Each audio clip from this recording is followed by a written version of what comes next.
Hola colegas, hoy siguiendo un interesante texto del Dr. Freixa te quiero dar algunos argumentos de por qué tener un espíritu científico ante las adversidades de nuestra vida cotidiana. ¿Están listos? Bienvenidos a De Anima. Recuerdo como si fuera ayer que el que fue mi maestro y que hoy me honra con su amistad, bien conocido por estas latitudes, nos impartió su primer curso de metodología científica. Lo primero que nos dijo fue: deben ustedes leer el libro de Claude Bernard, Introducción al método experimental en medicina, y aprovechó de nuestro asombro de jóvenes estudiantes de psicología para darnos su primer gran lección. El método experimental es uno, sea cual sea su objeto de estudio, y es justo de este método del que les quiero hablar. Pero no como se hablaría en unas clases, a detalle, con tecnicismos, las hipótesis, los objetivos y todas estas bagajes que tienen que ver con el asunto. Vamos a hablar en un sentido más filosófico, valga la redundancia. Vamos a hablar acerca del espíritu científico del ciudadano ilustrado. Empecemos entonces con un poco de paleontoepistemología. Las del alba serían, como diría Cervantes, cuando la humanidad naciente empezó a hacerse preguntas acerca del mundo generalmente hostil que lo rodeaba. Preguntas como: ¿por qué hay vendavales que arrasan con todo? ¿Por qué el mar a veces se enfurece y causa tanto daño? ¿Por qué allá arriba hay truenos y luces y espanta en realidad? ¿Por qué? ¿Por qué? ¿Por qué? ¿Por qué? ¿Por qué? El primer tipo de explicaciones que surge frente a total ignorancia del hombre primitivo que solo contempla, enferma y padece en este mundo hostil son de tipo mítico-religiosas. Así, con un antropomorfismo ingenuo, imaginan un dios para cada uno de los fenómenos naturales. Hay vendavales porque el dios del viento, Eolios, está molesto. Hay luces y truenos y rayos en el cielo porque si nosotros los simples mortales peleamos, ¿por qué no tendría sentido decir que allá arriba los dioses están peleando y que esas luces que se ven, que llamamos rayos, son las armas que lanza el dios Zeus? Y el ganado se diezma porque hemos ofendido a los dioses y nos mandan este castigo. Por consiguiente, debemos de ofrecer sacrificios a Eolios para que no se enoje y no nos arrastre las cosechas, a Neptuno para que no hunda nuestras embarcaciones y a quien pertenezca para que nuestras bestias no sigan falleciendo. Cualquiera que conozca mínimamente la mitología griega se puede familiarizar con un sinnúmero de dioses creados para cada tipo de situación específica. Las explicaciones de tipo mítico-religiosas se caracterizan por su naturaleza mística, intuitiva, irracional e irrefutable. Una creencia irracional es muy difícil que sea refutada, pero una característica, un rasgo en especial es que este tipo de explicaciones son, después de todo, plausibles. Como les mencioné, ¿por qué si nosotros los simples mortales hacemos guerras aquí, por qué no pasaría eso allá arriba, en el Olimpo? Un segundo tipo de explicaciones surgió con el nacimiento de la filosofía. En efecto, los grandes pensadores de la antigüedad no se contentaron con un marco conceptual reducido a las simples creencias en lo sobrenatural y buscaron un conocimiento basado en la sola razón humana. Los grandes sistemas de pensamiento filosóficos se centraron pues en ofrecer una visión global y coherente del mundo, lo que en alemán llamamos Weltanschauung.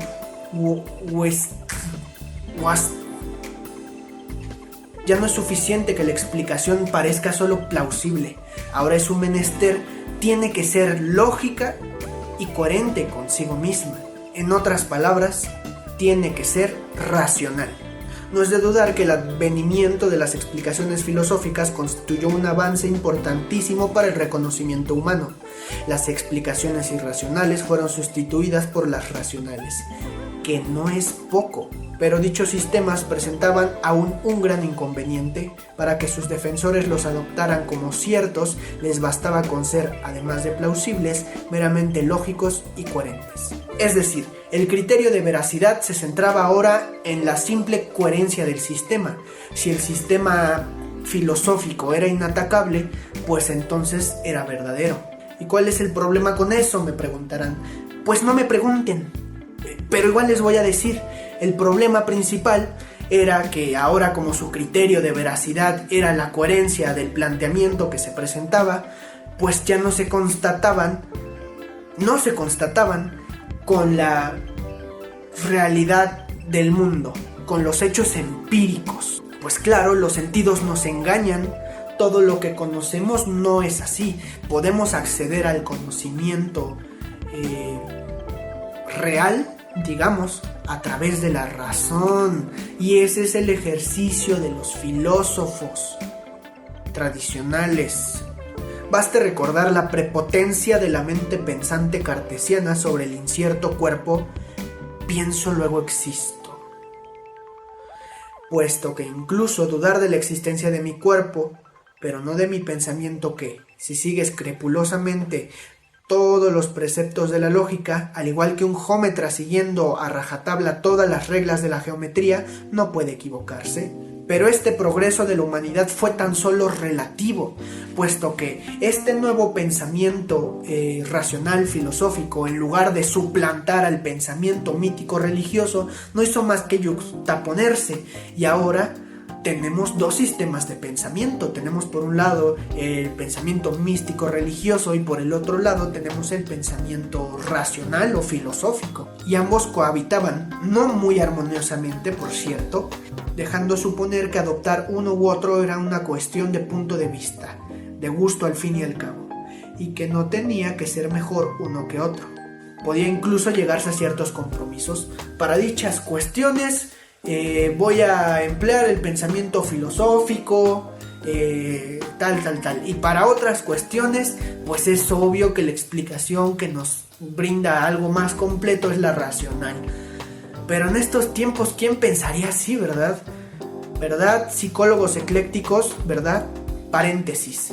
Los psicólogos eclécticos son aquellos psicólogos que, dicho de una manera muy coloquial, toman de todo un poco. Y muchos de esos colegas son de la idea de que este niño tiene un abandono por sus padres. Bueno, entonces lo mejor es afrontarlo desde una visión freudiana, desde el psicoanálisis. Pero mira, esta otra persona como que le da mucha ansiedad y en ciertas situaciones ahí hay que aplicar el cognitivo conductual. O también le podemos dar un abrazo humanista. Eso no funciona, no tiene sentido. Pero luego veremos por qué. El tercer tipo de explicaciones, nació más o menos por el periodo del Renacimiento italiano, de la imposibilidad de zanjar entre dos o más sistemas filosóficos antagonistas entre sí, aunque coherentes consigo mismo. Se privilegió, pues, la constatación empírica de las hipótesis como medio para determinar la veracidad de una teoría. Las respuestas aportadas por la ciencia no tienen por qué ser intuitivas, de hecho no lo son. ¿Quién se iba a imaginar que la Tierra no era plana? ¿Quién se iba a imaginar que el Sol no giraba alrededor de la Tierra? Vaya, sería increíble que hubiera gente que aún pensara ese tipo de cosas. ¿Verdad? Y tampoco basta que estas teorías cumplan con el requisito de la lógica. En un queso con agujeros como el Gruyère francés o suizo, como más queso hay, más agujeros contiene. Por otro lado, cuanto más agujeros contiene un queso, menos queso hay. Luego, como más queso haya, menos queso habrá. Y debe corresponder con la realidad observada. Para ello se instauraron y se elaboraron un montón de técnicas y de protocolos para hacer constataciones con la realidad cada vez más refinadas. Y se concluyó en lo que se llama el método científico natural positivo. Pero como es de esperarse, este enfoque científico no se impuso ante los otros dos. De hecho, los otros dos enfoques están por ahí, vivitos y coleando, en todos lados. Por lo que ahora tenemos tres enfoques. El mítico religioso, tenemos el enfoque filosófico o racional, y tenemos por el otro lado el enfoque científico. Y que no nos extrañe que la figura de tal o cual premio Nobel de astrofísica esté escribiendo libros de filosofía mística y yendo en peregrinaje al Tíbet sin que ello le cause esquizofrenia alguna. Y aquí es donde vamos a centrar el núcleo de la plática, para defender la tesis según la cual una formación científica bien llevada a cabo implica una visión coherente del mundo en la cual se excluyen los otros dos enfoques, en la cual estás vacunado contra todo tipo de dogmas, pensamientos míticos, religiosos y, por qué no decirlo, oscurantista. Todavía seguimos. Todos hemos escuchado hablar de los estragos causados por la peste en la Edad Media. La población se vio terrible y brutalmente diezmada por esta enfermedad que surgía sin avisar. La religión, prepotente como nunca, no hizo más por decir que eso era una plaga y que era el resultado de nuestros pecados y nuestros malos actos. Y lo que teníamos que hacer al respecto pues era ir a los templos, rezar, darse golpes de pecho, arrepentirse, llorar.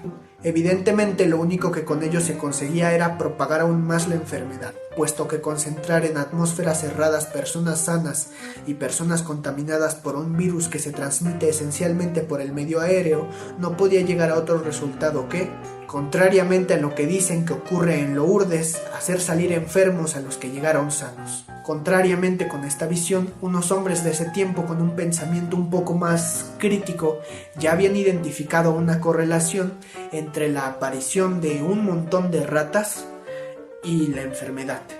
Aunque hoy en día sabemos que las ratas no eran directamente responsables de la enfermedad, sino un virus que ellas albergaban, sugirieron que las ratas eran las causantes del mal y propusieron medidas de higiene y de deshidratación como medio para luchar contra la epidemia. Por supuesto, la iglesia los condenó y los persiguió, diciendo que estos tipos querían desdivinizar el asunto. No sé, ¿ustedes realmente creen que Dios sea tan vengativo? Yo personalmente no lo creo.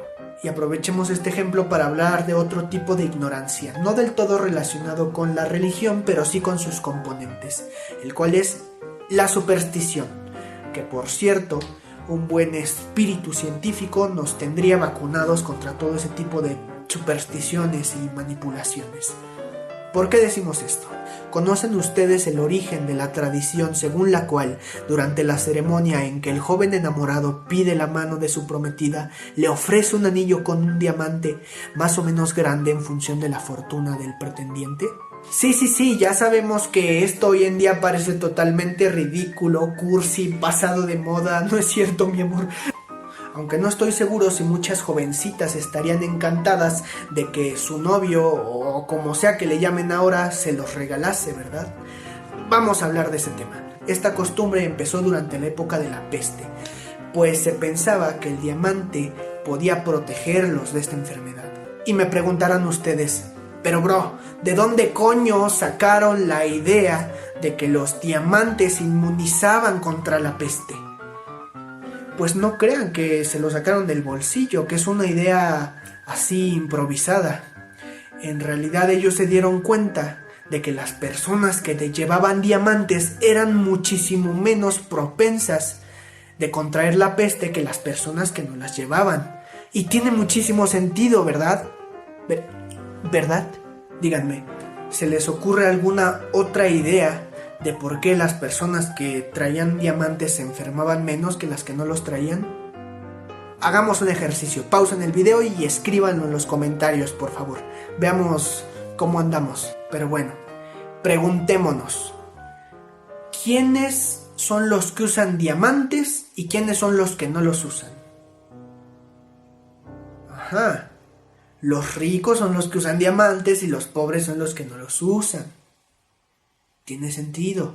¿Cómo son las condiciones de vida de unos y de otros? Evidentemente, las condiciones respectivas de higiene, de alojamiento, de relaciones sociales, etcétera, son tales que no es de extrañar que la peste se ensañe más con los pobres que con los ricos, sin que los diamantes tengan directamente nada que ver con el asunto. Pero es cierto que los ricos poseen diamantes y no enferman, y que los pobres no poseen y se mueren. Transformar una simple correlación en una relación causal es una de las costumbres más frecuentes del pensador de la calle, digamos. ¿Cómo se hubiera podido demostrar si los diamantes en realidad protegían de la peste? Bueno, pues que los ricos se quitaran algunos diamantes de sus dedos y los repartieran entre los pobres. Y ya veríamos si unos siguen con la salud de hierro y los otros caen, o al revés. Claro, esto no nos exime del hecho de que los ricos no se quitarían sus diamantes, pero vamos, entendemos el punto, ¿no? Lo triste es que dicha actitud perdura en nuestros días. Un ejemplo entre mil: Chernobyl. Como diría Freixa, rima involuntaria. Cierto, cuando se produjo la catástrofe en Chernobyl no hubo quien pretendiese que eso era un castigo divino. Esperamos. Sin embargo, tiempo más tarde se publicaron unas estadísticas que mostraban que los ricos habían resultado menos irradiados que los pobres. ¿Desde cuándo los rubros o los dólares tienen la virtud de proteger contra la radioactividad? Pensemos una vez más de una manera más científica. Evidentemente no son los billetes los que los protegían, por más verdes que sean, sino el tipo de cosas que los billetes les permiten. Es decir, los ricos vivían en casas decentes, casas bien protegidas, en las afueras del lugar, en cuanto que los pobres vivían literalmente a un lado de las fábricas y trabajaban ahí. Y es que el manejo, por no decir la manipulación de los datos estadísticos, puede llegar a inducir creencias totalmente falsas. Hasta ahora hemos hablado de ejemplos denunciando la transformación de una simple correlación, dinero y radiación, en relación causal directa, cuando una correlación puede ser la expresión de una relación causal indirecta, necesitando variables intermedias para explicar la correlación observada, pero también puede ser la expresión de una simple relación de concomitancia. Por ejemplo, si yo les dijera a ustedes que he llegado a la conclusión de que la memoria reside en el cabello, pues ustedes me verían extraño, ¿no? Pero tiene sentido, porque entre menos cabello voy teniendo, más cosas voy olvidando, menos memoria tengo. Digo, después de todo, no es muy descabellado, es probable, puesto que la fuerza para Sansón estaba en sus cabellos. ¿Por qué? ¿Por qué en los míos no puede estar la memoria? Ustedes me contestarían, muy acertadamente por cierto, que una cosa no es en absoluto la causa de la otra, y que si ambos fenómenos aparecen simultáneamente, esto es, que son concomitantes, es solo porque obedecen a una causa común: mi envejecimiento. Y si yo me mostrara renuente ante su explicación, pues les bastaría darme una probadita de espíritu científico, quizá haciendo que me implante más cabello, y veríamos si eso es verdad.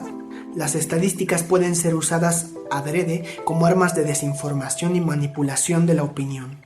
En el transcurso de un debate televisivo entre dos candidatos a la presidencia, el actual presidente, que, por supuesto, se representa, explica a la nación que, gracias a su política represiva, al aumento del presupuesto consagrado a la lucha contra los narcotraficantes y los méritos heroicos de la fuerza de la policía y de las aduanas, el volumen de la droga interceptada en el último año ha doblado respecto al año anterior. ¡Fabuloso!, exclaman los telespectadores. Vamos a votar por el compadre que nos está librando de esa peste, mencionan algunos. Y no es que el candidato en cuestión les esté forzosamente mintiendo. A menudo les miente, pero en este caso real, lo que denuncia es cierto. No es que les mienta, es que se olvida de añadir otro dato estadístico sin el cual el primero no tiene sentido, a saber, el aumento durante el último año del volumen de la droga que circula por el país. Si dicho volumen se ha mantenido más o menos estable, entonces, pues él tiene razón. Pero si es más que probable que dicho volumen ha aumentado también, entonces no hay motivos para regocijarse, pues si al mismo tiempo el volumen de la droga en circulación también dobló, significa que su política represiva no tuvo efecto alguno. Y peor, si resulta que el volumen de la droga en circulación ha aumentado de más del doble, entonces su política es un fracaso rotundo y merecía perder las elecciones. Se dan cuenta de que el espíritu científico no solo es un asunto de los científicos, sino de todos los ciudadanos. Y siguiendo las palabras del Dr. Freixa, el espíritu científico es una manera de ser y de estar en el mundo que nos vacuna contra toda clase de manipulación. Y así podemos hablar de una variedad de terapias alternativas. Y terapias que tampoco son consideradas alternativas. La homeopatía, el psicoanálisis, el tarot, el humanismo, etcétera, etcétera. Gracias por su atención. En la descripción les dejaré el link del artículo original en el que este video se basó. Se los recomiendo mucho, por favor vayan a verlo. Se llama La formación del espíritu científico como valor fundamental del ciudadano ilustrado y es del Dr. Freixa. Cambiando de tema, disculpen la tardanza por no subir un video tan seguido. Es que estaba haciendo cuarentena. Estaba en plena pandemia. Pero bueno, me voy a estar animando a seguir subiendo videos. Veo que sí hay gente que lo sigue, que les agrada. A mí me agrada hacerlos. Hasta compré un tripié y unas lucecitas para darle más calidad a esto. Nos vemos, colegas, próximamente revisaremos otro artículo por ahí.